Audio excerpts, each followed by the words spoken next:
your daily Miami Dolphins podcast, part of the Locked On Podcast Network, your team every day.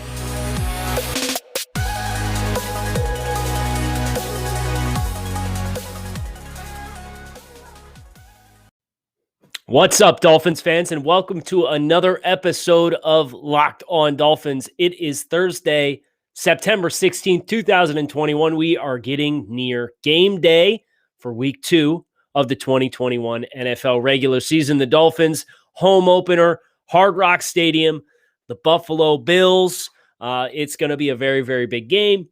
Today on the show, it's Power to the Pod, which means it's your opportunity to bring your questions, hot takes, comments, observations, all of those things to the table for me to field for everybody who listens to Locked On Dolphins through the YouTube channel, Locked On Dolphins. Make sure you like the video, hit subscribe. The podcast stream, make sure you subscribe to the podcast and follow along. So for those of you who are tuning in live, courtesy of the YouTube live stream, it's Thursday afternoon. We're getting this in ahead of Thursday Night Football. Drop those comments with what you want to hear me talk about today on the show in the chat. I have a number of iTunes reviews, which is part of our standard operating procedures for fielding questions. I'm going to start with some of those today, but not before we go through the Miami Dolphins Thursday injury report, which just came out moments ago. We are going to react to, here's the good news. The only member of the Miami Dolphins active roster at this point in time, not including Raekwon Davis, who's on IR, who was not a full participant in practice on Thursday, was wide receiver Will Fuller, which everybody collectively lost their minds over this morning when it was reported that he was not observed in practice. But the good news is this was maybe not good news, but at least for Will's availability for Sunday, this was a personal matter.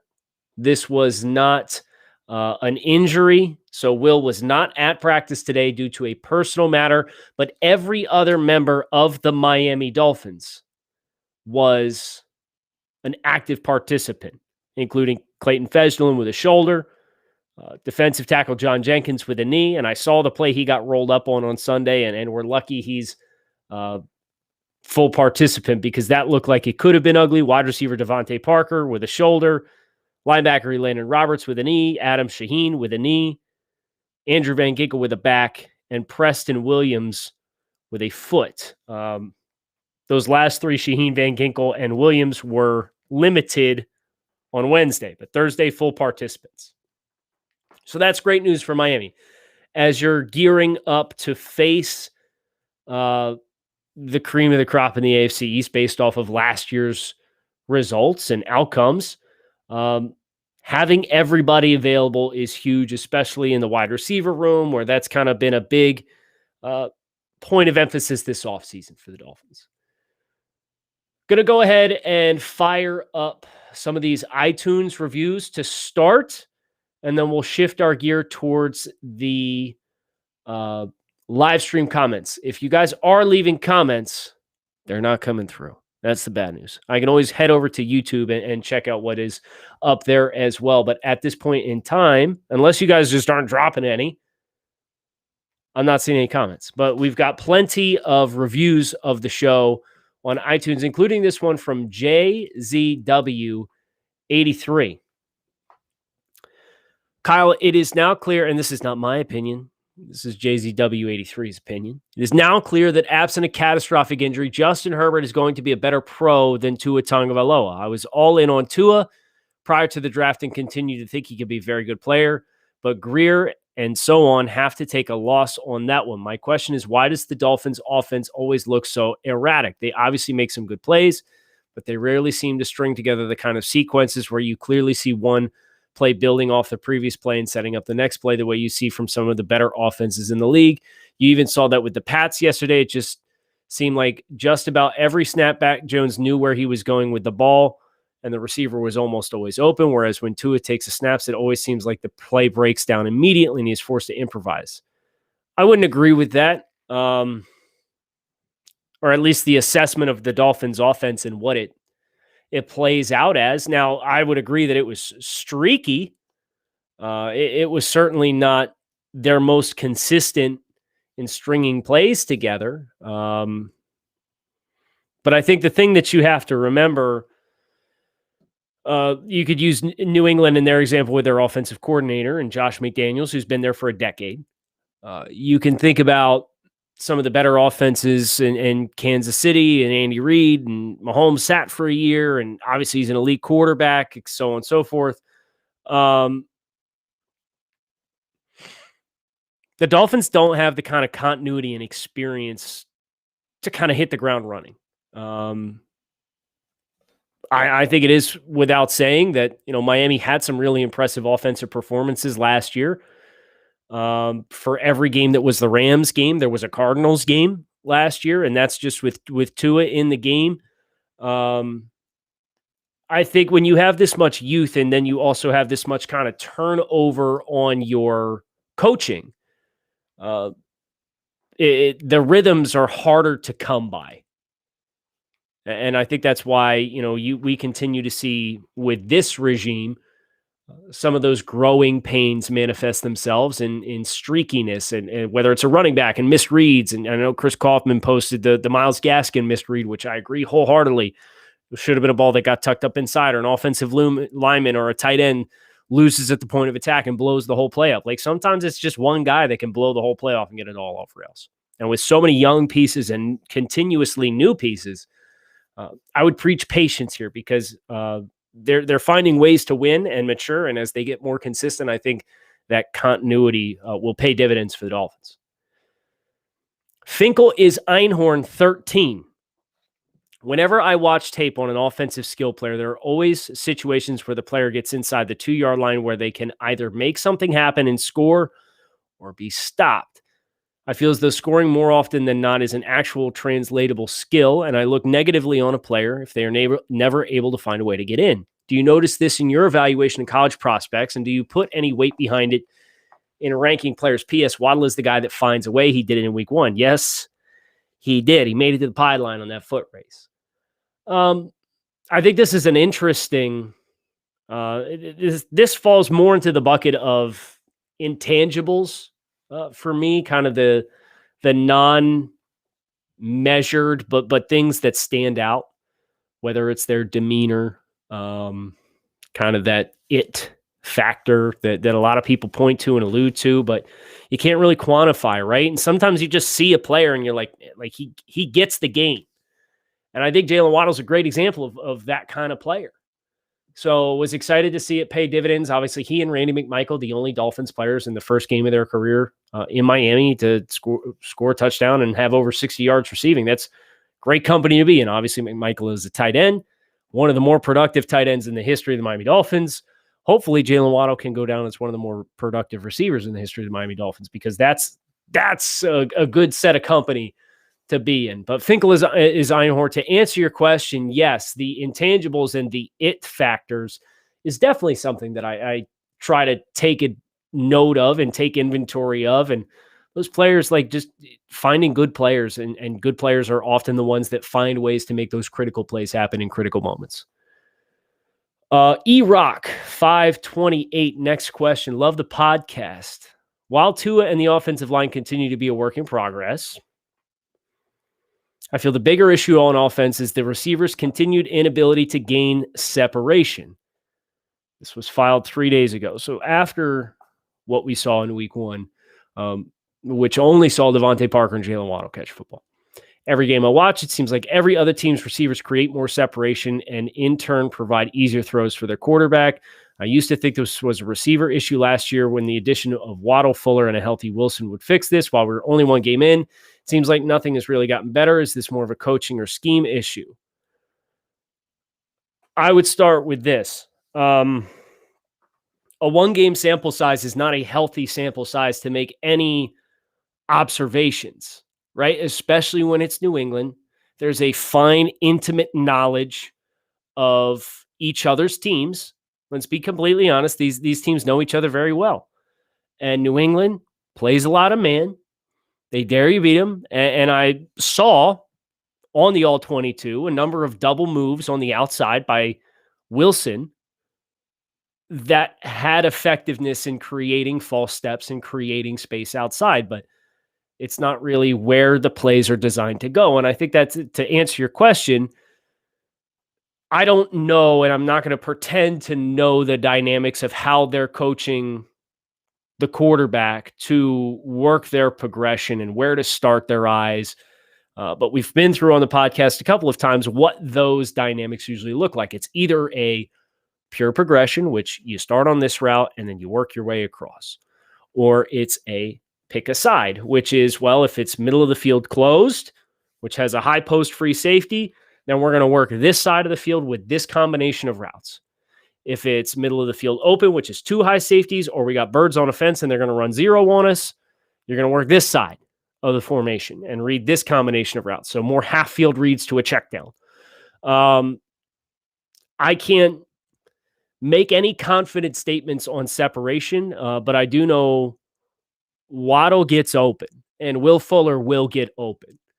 And Albert Wilson had some double moves on the outside, but it looked like it was the backside to where Tua's eyes were starting.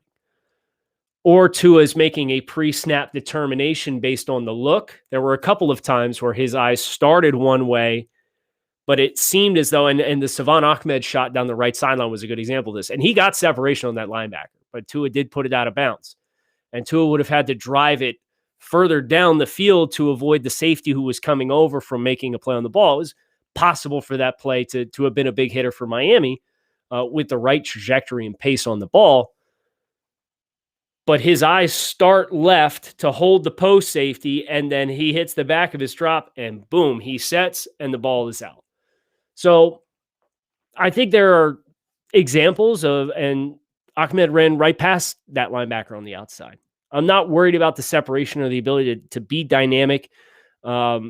I think you'll continue to see the Dolphins expand and build upon the short motions and crafting free releases at the line of scrimmage and working more routes across the middle of the field. New England tried to hunt some of those routes up with collisions across the middle, and that kind of negated some of those shallow crossers that can turn into big gainers when you got speedy guys. So I'm not hitting the panic button on separation just yet. I do think it is, as you said, a work in progress.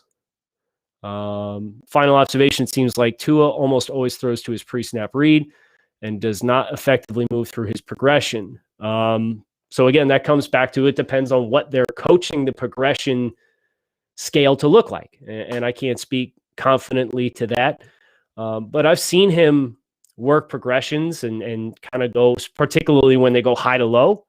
I'm not going to sit here and say he does a lot of pure progression, full field reads, but I also don't, it doesn't appear as though that's what the Dolphins do offensively, just from my observations with Tua in the game.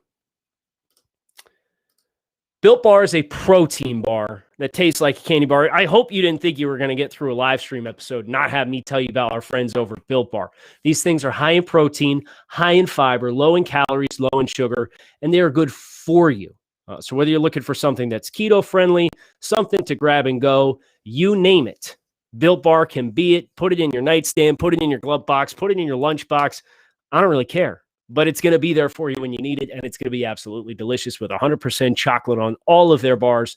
So visit BuiltBar.com, use promo code LOCK15, and save 15% off your next order. That's BuiltBar.com, promo code LOCK15 to save 15% off your next order of the world's most delicious protein bar. I have good news and bad news. The good news is the comments section is popping, absolutely popping. And the bad news is the streamer that I'm using on my website isn't showing any of them. But my phone, little inception for you, has the comments. So we're going to finish a couple more iTunes reviews, and then I'm going to get to the comment section. So if you're watching this live, and there's a bunch of you who are, thanks for tuning in. I'm not ignoring you. It's Restream's fault. We'll talk to them when we're done. So our next iTunes review comes from Micah, Dolphins fan in Jacksonville. Thanks for the constant Dolphins content. Been here since Travis, and I'll be here after you. Is there a Wes Welker type player that could leave the team and go be a star somewhere else? I'm going to go with the law of averages. And I get the spirit of your question, Micah, but Wes's progression as a player is so against the norms and so much of the exception to the rule that I'm going to say no. And I would like to think with this regime in place, if you do have that kind of player, this is the kind of coaching staff that's going to put that player in a position to be successful. And it's not going to give him the opportunity to leave. Miami's going to let successful players go at some point. It's just the inevitable life cycle of a team. Do I think Mike Gesicki can be that kind of player? No, I don't. Could I see Mike Gesicki having a successful season and then potentially leaving in free agency, depending on what the Dolphins want their tight end room to look like? Yes, especially when you consider what the expectation is for what Mike's going to get paid with the current tight end market, which is $13-14 million a year. So I would not rule out the idea that Miami does let some talented guys walk at some point. Obviously, a zero-catch performance and 21 snaps for Mike Gesicki in week one is not super inspirational. He played less than 50% of the snaps offensively. But we kind of felt that coming in to the year that, that chemistry is going to exist and be there. But with all the new bodies in the receiving game and with Mike effectively just being a slot receiver, he might be faded a little bit as far as his opportunities go. Now, his efficiency is going to stay high because it appears as though he's got good chemistry with Tua. Little Leon. I want to make sure I say it right as best as I possibly can. From Sweden. National pundits are talking about Bill Belichick returning to his 2001 ways as an indicator of future success. That was 20 years ago. How have the rules? This is a good question. How have the rules and style of play changed in the NFL since that could hinder the post-Brady resignation and beyond the Titans and Ravens offenses to an extent? What other teams have been successful in the run-first mentality? It's a really good question. I would say this, that New England has consistently been ahead of the curve. And I will give this organization credit for that, for their foresight in the trends across the league and what they run the risk of doing. And I made these observations with the Dolphins on defense in week one and watching the All-22. Everybody else is going small, right? The nickel defender, 5'6" defensive backs, your smaller, speedy linebackers who can play in space. That's where the value is in the NFL right now. Well, New England is saying, well, if everybody's zigging, why don't we zag and come back the other way and be very problematic from a personnel perspective? And New England was problematic for the Dolphins from a personnel perspective, in my opinion, because Sam McGuavin played himself into the rush package role as a linebacker, which means he's one of those guys who's mugged up in the A-gaps or walked up over top of the guard, and he's on the line of scrimmage, and he's ready to go. And sometimes they run the twist and stunt game with him, and he got 3 quarterback hits in those situations. But other times he drops. And you can't roll out dime package against 12 personnel. You just can't do it because New England will run the ball down your throat. So you have to have linebackers on the field. So Miami had linebackers on the field that got picked on, whether it was Elandon Roberts or Sam McGuavin in coverage, and they just didn't have that instinctual feel for, okay, there's layered crossing routes here. In New England did a shit ton of crossing patterns across the middle, and that's something that I would expect the Bills to probably replicate because the over routes and crossing routes in the intermediate areas of the field were where they really ate up Miami last year. So New England broke out some of those routes as well, but at least when Buffalo's doing it, they're doing it in 12 or in 11 and 10 personnel versus New England doing it out of 12, where you feel obligated to keep more linebackers on the field. So that's the appeal to what New England is doing now. And if you remember back in 2007, they were way early, or 2008, whatever that era was with Gronk and Hernandez, they were way ahead of the appeal on 2 tight end sets then as well. Well, now everybody got into the 2 tight end stuff. And now it's more modern, and the tight ends aren't attached. And in the backfield, they're flexed out in wide receiver roles for size and mismatch. And then now they've kind of come back in and condensed everything in again to kind of put the opposing defenses in conflict. So everything's cyclical in the NFL, not to the degree where we're going to go back to double wing and wing T offenses or anything like that. But there's ebbs and flows, and I think New England's trying to get out in front of the latest trend with how they're constructing their offense and challenging you physically when everybody else is trying to get speed on the field to counter the spacing issues instead. But as Miami showed, you can force that into a very methodical style of play. And if you make mistakes when you're playing that way, you're not going to create the kind of explosives that allow you to cover ground in a short amount of time. Very good question, though. I think we're going to flip things over to the comments, the YouTube comments. Heaven, help me. Here we go. Paul, do you think the offense played a little too quickly against the Pats? After the first touchdown, the next 3 possessions were barely over a minute apiece. Yeah, I do think pacing and sustained drives is something that Miami does need to be aware. But at the same time, like if you throw in completions on 3 straight plays, you're going to have like a 12-second possession, right? So I think it is what it is. I think there was some hard luck there. I think it was very much a chess match game. My expectation is not that it's going to be this hard offensively every single week. And if we get through week 4 and it is this hard every single week, then we're going to have some difficult conversations about the way the offense works and how they're trying to attack opposing teams. But for me personally, this was never going to be a game where somebody was trying to score 28, 31 points. This was don't make the back-breaking mistake against the team on the other side that thrives off of letting you beat yourself. And Tua, with the mistake he made late in the fourth quarter, that's a beat-yourself type of mistake.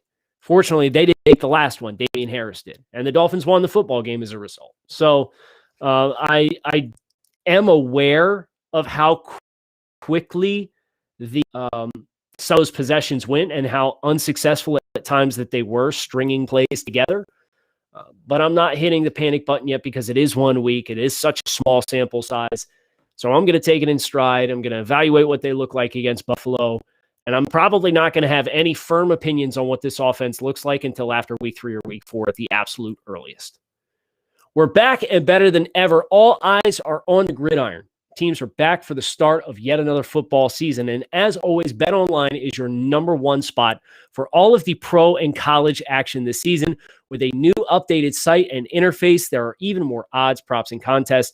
BetOnline.ag continues to be your number one source for everything football. Head over to the website or use your mobile device to sign up today and receive a 100% welcome bonus. That's double your initial deposit just for signing up. Don't forget to use promo code NFL100. From football, basketball, boxing, right to your favorite Vegas casino games. Don't wait to take advantage of all the amazing offers available for the 2021 season. BetOnline, your online sportsbook experts. Promo code Locked On. A little parched over here. Redemption bourbon this evening, by the way. Getting ready for some Thursday night football. Orlando wants to know what's on the menu today for Bills Hate Week. I can tell you what's on the menu for Sunday night with the Dolphins win, and I'm going to go out to the store and get some bison and do bison burgers if the Dolphins win on Thursday night or on Sunday against the Buffalo Bills. Dolphins craze. What player besides Tua will have to step up the most to win on Sunday? I think Agba or Phillips. I think those are 2 very good answers. I look at Jason McCourty and Javon Holland, guys who are filling the Bobby McCain role. Miami had Buffalo on the ropes last year. They were up 3 with 10 minutes left in the game, and Buffalo scored 2 touchdowns in a short succession of about 5 minutes of game clock. And the last one was a play that went up over the top that a playmaking safety hopefully doesn't let get over top of his head. So whoever's in that high post, I think they're going to have to make some plays on the ball. McCourty made a great play on one against New England. Holland got some run deeper into the game. But I do think from a zone coverage perspective, they're going to have to be a little tighter than what they were against New England. And they were just kind of condensed. Hey, we're going to blitz. We're going to have some holes in the back end. And we're going to bet that we can get there and heat you up and force you to play fast and get the ball out of your hands. So that's exactly what happened.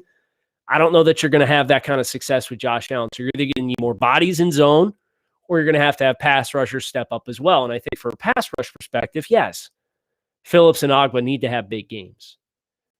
But don't sleep on Adam Butler as somebody who needs to have a big game on the inside.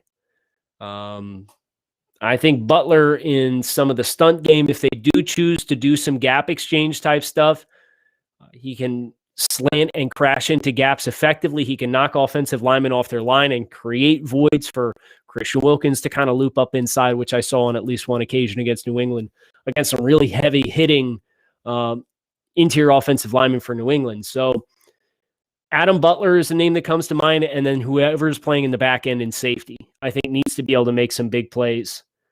Omar, if Dolphins offense was described as a Built Bar for the Bills game, which flavor would it be? I'm going to go with mint brownie because it's gone in a second. And hopefully the Dolphins with Will Fuller on the field, who missed today with a personal issue of practice, but is not injured, should be good to play on Sunday.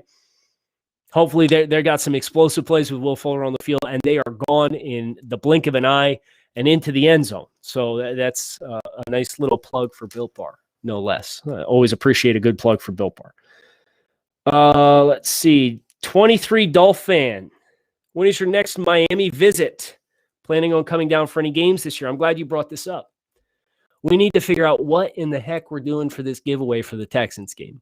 So I'm coming down for at least 2 games, and then I'm going up to New York for a game, and then probably going to Nashville for a game. So my original plan as of right now is I'm coming down for the 2 games in 5 days stretch with Houston and Baltimore on Sunday night, and then Thursday night football, both at the Rock. And I have a free ticket, and I did this last year for the Rams game, and had a giveaway. Somebody who had a chance to sit next to me, Abdi, had a chance to sit next to me at the game last year with the Rams, which obviously was a really exciting win for Miami. It was great to get to know him a little bit and meet up with a couple of Dolphins fans. My next trip, that Houston game right now, is the first one on the schedule. And I have a ticket to give away to somebody who listens to Locked On Dolphins to sit with me for the game for the price of on the house. So if you have any good ideas on what a giveaway would be, I'm not just going to give it to you when you recommend the idea. But if you have any ideas for a way that we could do that, I would love to hear your input on this, given the spirit of Power to the Pot. I'll put that in your hands and see what you guys think. Shane. Who do you have covering Stephon Diggs? Last year, Byron was on him for all of 2 plays, and then Igbo for the first game, since the second game had already been forgotten. Do you think X will be on him? Yeah, the Dolphins only played the Bills once last year, right? It was week 2. They didn't play week 17, right? Let me just, their season ended early. I don't seem to recall that game. Yeah, I think this has to be a case of you put your best player out there and have him match wits with Stephon Diggs. For me, that's the ideal scenario. The other option is you put Howard on the 2, and then you shade the safety to Diggs and have Jones with safety help bracketing Diggs more often, and that's the Dion method, I think is what it's called. Maybe you mix and match. I think the big appeal, and we talked about this on the Crossover Thursday show with Joe Marino a little bit, the big appeal for Miami is so many of their personnel on the back end is versatile enough to fill multiple roles, and you kind of have those guys interchanging and constantly in flux. So it's not like we can get up to the line of scrimmage and we can identify 30's the free safety and say, okay, I'm working, I anticipate this coverage based on 30 being aligned at this depth. Well, the next play you come out and 30's up on the line of scrimmage and he's pressing in the slot. And you say, well, wait a minute, who's in the post now? And if you're changing the picture post-snap, that gets even more murky. And I think that's the big test for Miami is your pre-snap picture cannot be the post-snap picture for Josh Allen. and you have the personnel to be really fluid in what that looks like. I don't have the answers. We're going to try tomorrow to piece together what does a winning game plan against the Buffalo Bills look like. But it's going to have to be forcing the Bills to make some mistakes. And that's not been an area that the Dolphins have particularly strong in over the last couple of years playing against the Bills. Rob Tastic, would the giveaway include plane tickets and housing? You've got listeners all around, including from Sweden. I will not buy plane tickets, but if you needed to come in for a night and needed a place to stay, I got booking. So depends on who wins. We'll see. But that's a great question. Felipe, I need to decide what bourbon to bring to the tailgate Sunday. Driving down from Tampa tomorrow for the weekend, finally to hit up the pro shop and get that 305 hat. That's absolutely genius of you. I am a little pissed at Miami for holding out on a lot of the good stuff for the pro shop there at the stadium. You can't put it on the website? Come on, you're killing me. So, like, I joked with Joe Rose about that. I will absolutely book a ticket and fly down and go to a game just to buy the stuff at the stadium that you're holding out on. What kind of bourbon should you bring down, though? Felipe, I don't know if you've had it, but Old Forester 1910, if you can find it, is one of my personal favorites. Very nuanced flavors there. Maybe take a look. See if you can get your hands on that. Let's see. This is from you, Dotis. What is the number one thing Tua can do going forward to get more production out of himself? I think Miami would probably take the vast majority of Tua's performance on many weeks. I think against a less well-coached team, you probably have one or two more explosive plays. Obviously, the addition of Will Fuller is going to change things. That was another comment that came through in the live section. Yes, Will Fuller's presence is absolutely going to change things because if he's taking some of those reps from Devontae Parker, I would love to see the Dolphins come out in 11 and have Fuller and Waddle on the outside and Parker in the slot. I would love to see Parker get a chance to work some of the middle routes and have double moves on the outside. And Tim Jenkins, who did an excellent recap of Miami's opening touchdown against New England. He's quarterback guru. Jenkins Elite is his company. I think he's excellent. He did a film breakdown or install of a play at the NFL level that looked quite similar to Steve Sarkisian's equivalent of Spear during his time at Alabama. And it is a deep post with the other side of the field has a deep over route and then some kind of flat. And when we talked a little earlier about Tua and progressions going through 3-level stretches, going high to low and working your way down, top down, that's an example of that kind of concept.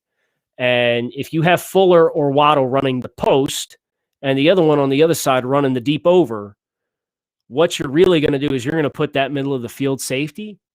And if they're playing cover 3, you're going to put those players in a lot of binds to have those linebackers sink to get underneath of that deep over route. Or if they are too flat-footed, and if that free safety sees that over route coming across the middle and hunts it up, that post is going to break into nothing but green grass over the top. So those are kind of conceptually, good examples of ways that I think Miami, from an implementation standpoint, if you get the speed on the perimeter on both sides and you want to run deeper developing concepts and then put Parker inside where his physicality can really shine, I think there's a lot of upside there. But that's going to do it for this episode of Power to the Pod. A bunch of comments firing off. A bunch of you who are in here watching this in real time. This has been the best week in the history of Locked On Dolphins from a listenership perspective, which I am so flattered by. And I want to thank everybody who listens to the show, whether you watch on YouTube, make sure you like the video, subscribe, comment, you name it. Or if you're on the podcast feed as a traditional podcast listener, make sure you hit subscribe on the podcast. And we're here for you every day, your team every day here on Locked On, the rest of the week for us. So this is going to go up Friday morning on the podcast stream. We also have building a game plan to beat the Buffalo Bills. And then tomorrow night, Friday night, I'm recording with Joe Rose as another catch up with our good friend Joe Rose of the program.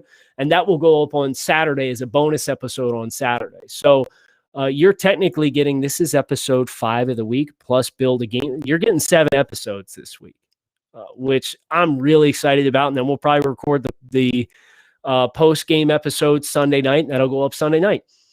So you're going to have a busy weekend of Locked On Dolphins if you want it. I will certainly be here for each and every one of you Dolphins fans. Thank each and every one of you for your time, your listenership.